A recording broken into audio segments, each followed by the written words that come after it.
So this week is about plotting the perfect crime. So basically you're going to work on creating the plot for a suspenseful mystery. And I've given you some images. We have Sir Sherlock Holmes over here, one of the most historical detectives.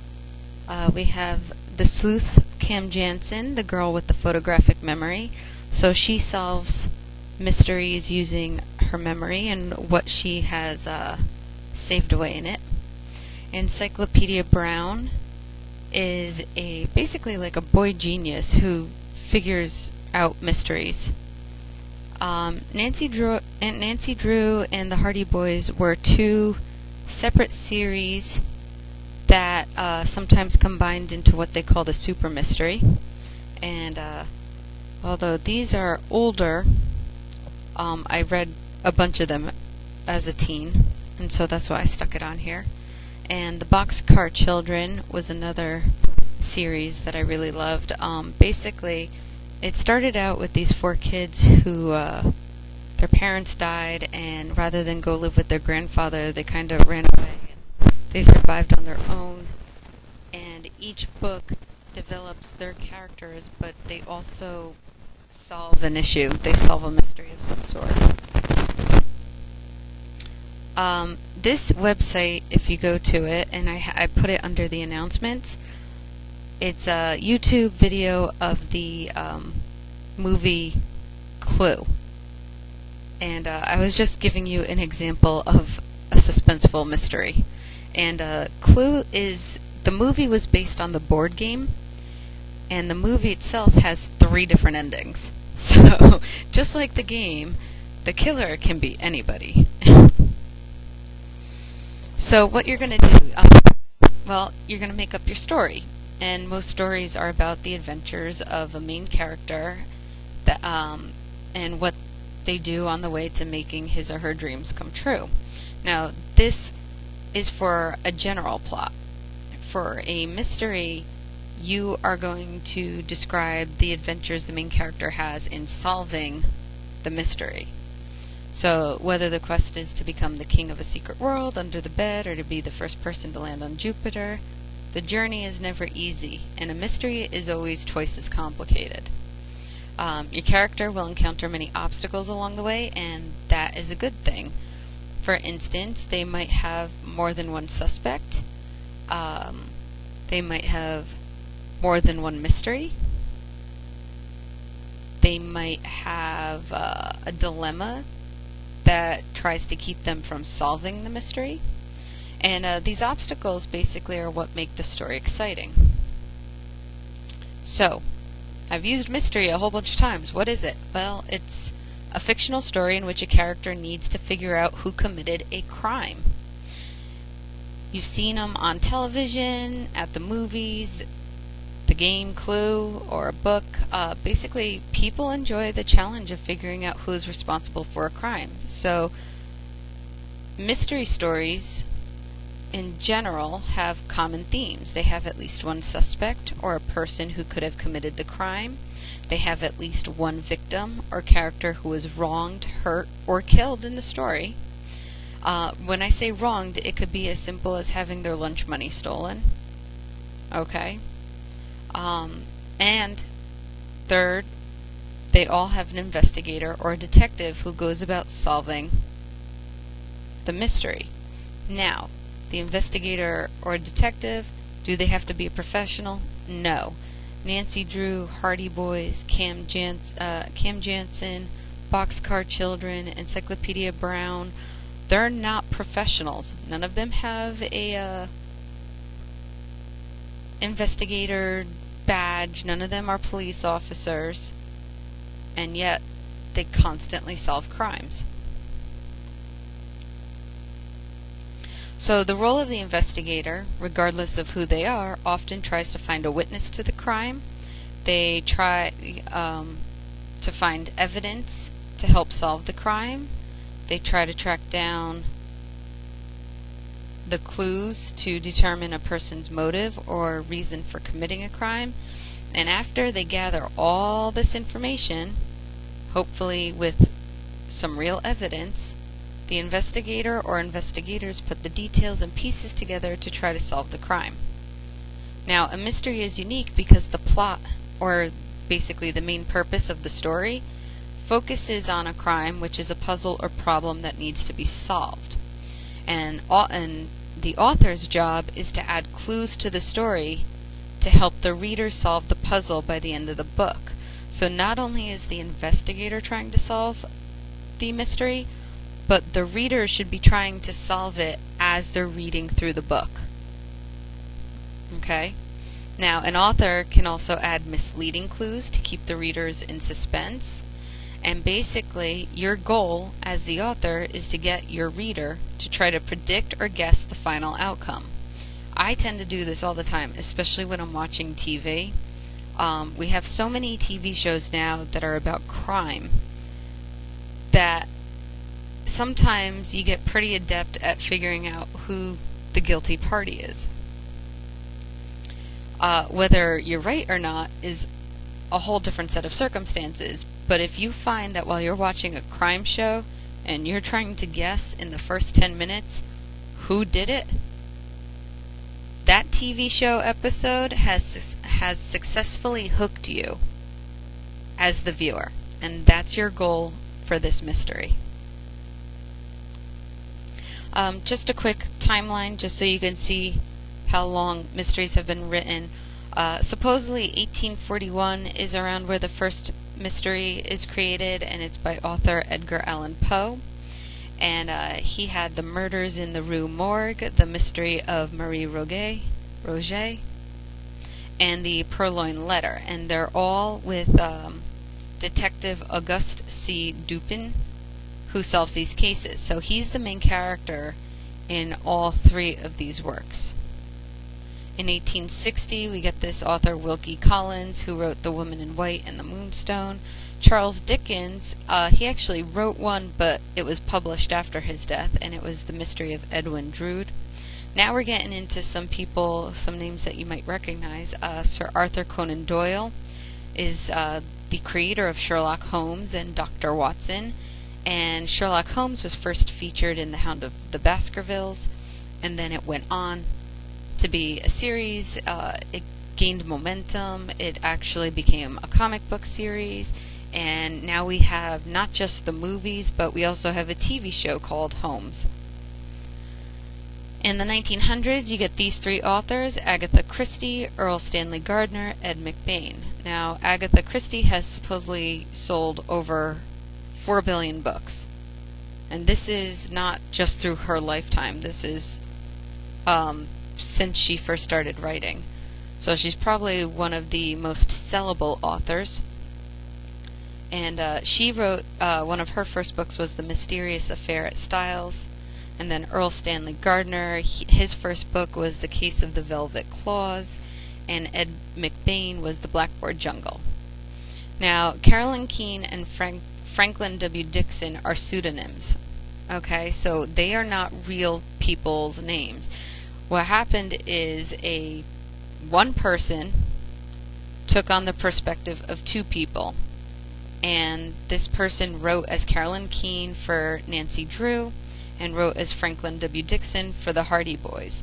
But if you noticed, if you go back to the beginning of this PowerPoint, the Nancy Drew Hardy Boys Super Mystery just has Carolyn Keene on it.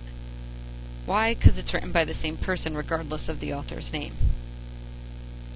And finally, I'm hoping you might at least recognize R.L. Stine, but the 1980s, 1990s gave us David J. Sobel, who wrote Encyclopedia Brown, Cam Jansen, whose author's name I do not recall, and R.L. Stine, who gave us Goosebumps. So for your assignment, you're going to create a plot for a mystery, and it needs to have a title for your Solve It story. It needs to have a setting, where and when, a problem, what's the crime, main events, climax, solution, example of suspense, and you need to give specific clues the author gives. What's a plot?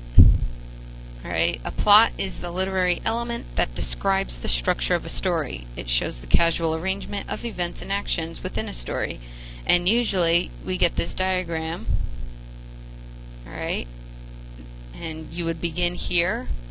Your rising action would go up. By the middle of your story, you'd be at what we call the climax. You'd have the falling action, and then your ending. A better way to look at it is through a roller coaster. It's like a roller coaster ride. So you have the beginning where you could have like some background or some mundane daily stuff going on, and then all of a sudden there's this exciting event that really begins the story. And you go up, you crest here, and you go down. So the beginning. What kind of roller coaster are we riding? Most books you read start by telling the reader a little bit about the characters, the setting, and the story. So just like you might want to know just how scary or wimpy a roller coaster is before you get in line, someone who's going to read your story will want to know a little bit about what kind of book he or she is about to read. The exciting event is when you actually get on the roller coaster. So the exciting event is something exciting that happens to your main character, which launches him or her into the adventure, whether they want to participate or not. So just like the person that gets forced onto the roller coaster because they don't want to be left behind but they don't want to go on it, same thing for your main character. Or if your main character is a child detective who willingly goes and takes on cases, then they're willing to go on this adventure. It can be a pretty scary moment for your main character, and he or she needs to get on that roller coaster no matter how frightening it might look, because otherwise you really don't have a story. Now, your rising action is like climbing the first big hill that starts you off on this wild ride. And the rising action will also be the longest part of your story. You will write all about your characters and what happens to them during their adventure. You think about your story as a really tall roller coaster. The higher you go, the more exciting it gets. And this part is made up of many events, each of them building and building and building to the most exciting part of your story, which is the climax. Now, the climax is the top of the roller coaster. It's right here. It's right before they take the plunge down that has everyone screaming with their hands up in the air. I hate roller coasters, by the way.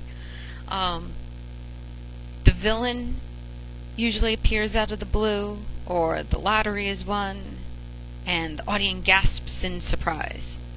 And basically, this is the moment at the very tippy top of the roller coaster, right before the high-speed drop. And this moment should not last long. Alright, it's one of those cliffhangers right before a TV show goes into a commercial break. Or, if it's going to be like a 2-part episode, it's the part that ends the first episode and makes you want to come back for the second episode. Alright, it can be as short as 1 paragraph, just enough to make your readers hold their breath in suspense and ask, what's going to happen next? Now, the falling action is the speeding down the tracks, and it's fast-paced, super action-packed part of your story. You're finally speeding down the tracks of the roller coaster with your hands in the air, and the reader wants to know, is the villain going to get defeated? Do the main character's dreams finally come true? And if so, how? And then finally, the ending is getting off the roller coaster. Okay, so this is how things work out in the very end. This is when your main character really knows that his or her dream has come true. The roller coaster ride is over, and they get to think about how much fun the ride has been, or they get to posit a question of like, why didn't I see that in the first place, if you're doing an investigation.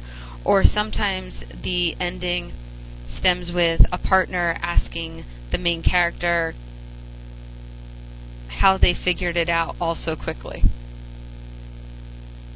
Watch some of your favorite TV shows or read some of your favorite books, especially the endings, and see if there is a classic way that all your favorite books end that makes you feel complete, satisfied.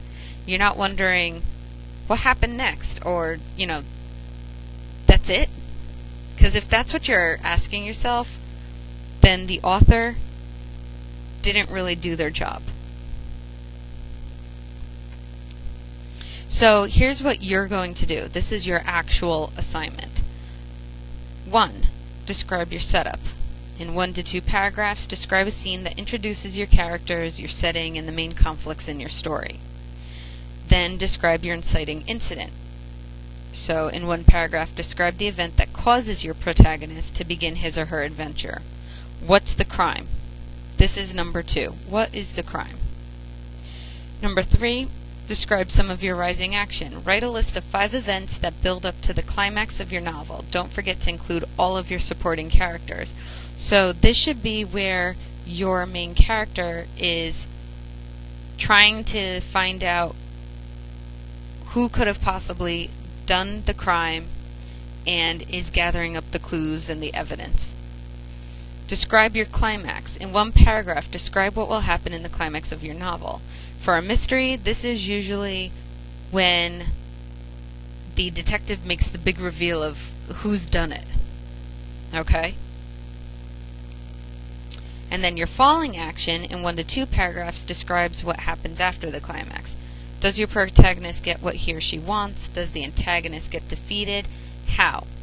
If at the climax you are saying who the person is that is guilty, your falling action is going to be the detective explaining how they figured out that that person is in fact guilty of the crime. Okay? 6, describe your resolution. In 1 to 2 paragraphs, describe how everything works out in the very end. Is it a happy ending? Sad? Does the villain go to jail? Are they just reprimanded? Do they have to pay the person they done wrong back? And remember to show how your characters changed because of their journey. And after you've finished your plot outline, you can take it 1 step further and fill out the blank plot roller coaster, which is basically a very outlined version of what you just did through those 6 steps. Okay? That's it. If you have any questions, feel free to email me. But in the meantime, have fun.